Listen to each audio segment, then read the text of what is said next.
ओम नमो भगवते वासुदेवाय. तर आपण श्रीमद भागवत महापुराण पाहत आहोत आणि त्यातील आपला 10वा स्कंद. 10व्या स्कंदातील अध्याय 18व्या अध्यायामध्ये आपण प्रलंबासूर उद्धार पाहणार आहोत. श्री सुख म्हणतात, नंतर आनंदित झालेल्या स्वजनांसह त्यांच्या तोंडून आपल्या कीर्तीचे गोडवे एकच श्रीकृष्णांनी गायी गुरांनी शोभणाऱ्या व्रजात प्रवेश केला. अशा प्रकारे योगमायेने गोपाळ झालेले रामकृष्ण व्रजामध्ये लीला करीत होते. असाच एकदा ऐन उन्हाळा होता. प्राण्यांना हा तसा विशेष आवडत नाही, परंतु वृंदावनातील स्वाभाविक गुणांमुळे तेथे वसंत ऋतूच वाटत होता. कारण तेथे भगवान श्रीकृष्ण आणि बलराम निवास करीत होते ना. तेथे रातकिड्यांचा कर्कश आवाज झऱ्यांच्या खळखळाटामध्ये झाकला गेला होता. त्या निर्झरातून सदैव पाण्याचे तुषार उडत असत. त्यामुळे ते वन हिरव्यागार वनराईंनी शोभिवंत झाले होते. नदी, सरोवरे व झऱ्यांच्या लाटांना स्पर्श करून जो वारा वाहत होता त्यात पांढऱ्या, लाल, निळ्या कमळांचे पराग मिसळत होते. त्यामुळे हिरवळीने भरलेल्या त्या वनात राहणाऱ्या लोकांना वणवा किंवा सूर्य यांच्या उष्णतेचा मुळीच त्रास नव्हता. नदीमध्ये भरपूर पाणी असे. तिच्या लाटा तटावर येऊन थडकत. त्यामुळे आसपासच्या जमिनी ओलसर राहत आणि सूर्याचे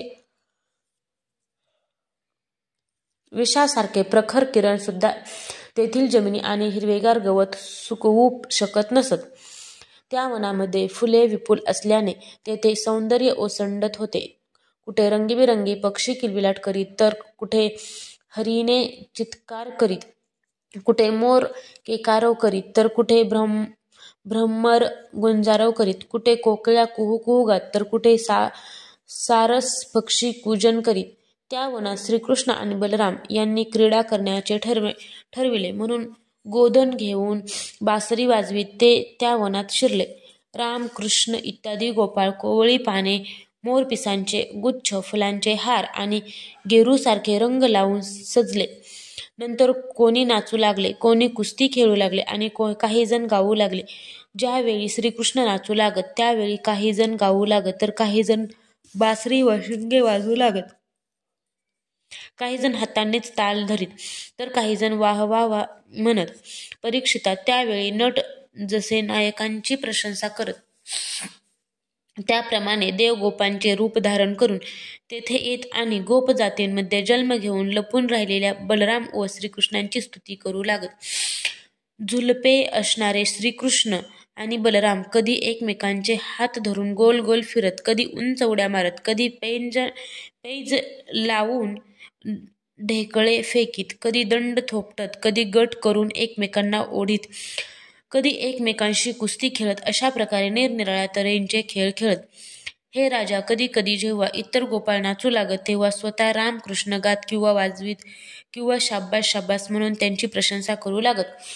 कधी एक दुसऱ्यावर बेल, जायफळे किंवा आवळे हातात घेऊन फेकीत, कधी लपंडाव खेळत, कधी एकमेकांना शिवण्यासाठी पुष्कळ लांबपर्यंत पळत जात, तर कधी पशुपक्ष्यांच्या नकला करीत, कधी बेडकांप्रमाणे उड्या मारीत चालत, तर कधी वाकुल्या दाखवून एकमेकांची थट्टा करीत, कधी झाडावर दोराचा झोका तयार करून झोके घेत, तर कधी राजाचा खेळ खेळत.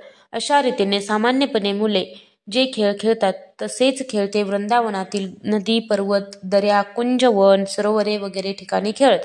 एके दिवशी जेव्हा बलराम आणि श्रीकृष्ण गोपाळांसह त्या वनामध्ये गुरे चारीत होते, तेव्हा श्रीकृष्ण आणि बलराम यांना पळवून नेण्यासाठी गवळ्याच्या वेशामध्ये एक प्रलंब नावाचा असुर आला. भगवान श्रीकृष्ण सर्वज्ञ असल्याने त्यांनी त्याला ओळखले.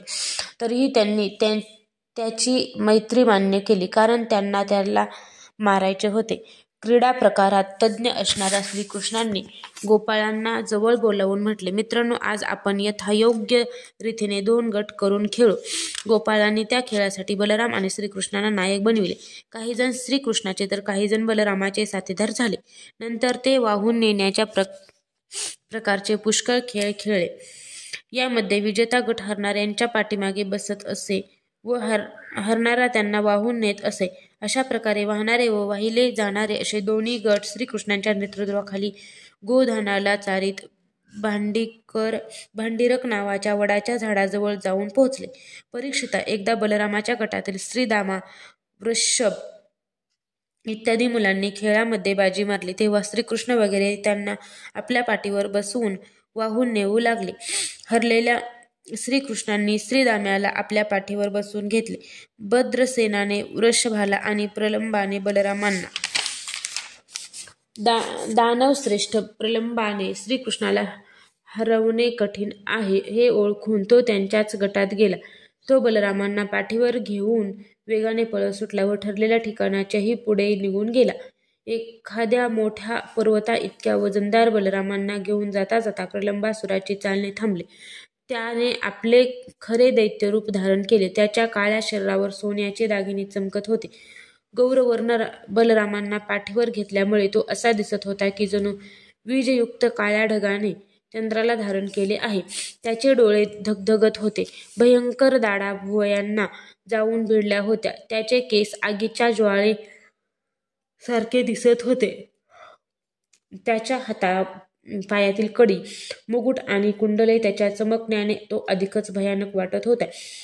त्याला आकाशात जात असलेला पाहून बलराम थोडेसे घाबरले. परंतु दुसऱ्या क्षणी त्यांना आपल्या स्वरूपाची जाणीव झाली आणि त्यांची भीती पळाली. दोन चोरणाऱ्या चोराप्रमाणे आपल्याला चोरून घेऊन आकाशमार्गाने जाणाऱ्या त्या शत्रूच्या डोक्यावर इंद्राने पर्वतावर व्रजाचा प्रहार करावा तसा बलरामांनी क्रोधाने एक ठोसा जोरात लगावला. ठोसा लागताच त्याचे मस्तक फुटले. तो तोंडातून रक्त ओकू लागला. त्याची शुद्ध हरपू लागली आणि इंद्राने व्रजाने फोडलेल्या पर्वताप्रमाणे मोठ्याने आवाज करीत तो तत्काळ प्राण जाऊन जमिनीवर पडला. बलवान बलरामांनी प्रलंबासुराला मारलेले पाहून गोपाळांच्या आश्चर्याला सीमा राहिली नाही. ते वारंवार वाह वाह म्हणू लागले. गोपाळांची मने प्रेमाने भरून आली. ते त्यांच्यावर शुभेच्छांचा वर्षाव करू लागले आणि मरणाच्या दारातून जणू परत आलेल्या त्यांना मिठ्या मारून स्तुतीला पात्र असणाऱ्या त्यांची प्रशंसा करू लागले. दुष्ट प्रलंबासूर मेल्यामुळे देवांना अत्यंत आनंद झाला. ते बलरामांवर पुष्पवर्षाव करून त्यांची शाबास वाह वाह म्हणून प्रशंसा करू लागले. अध्याय 18 समाप्त.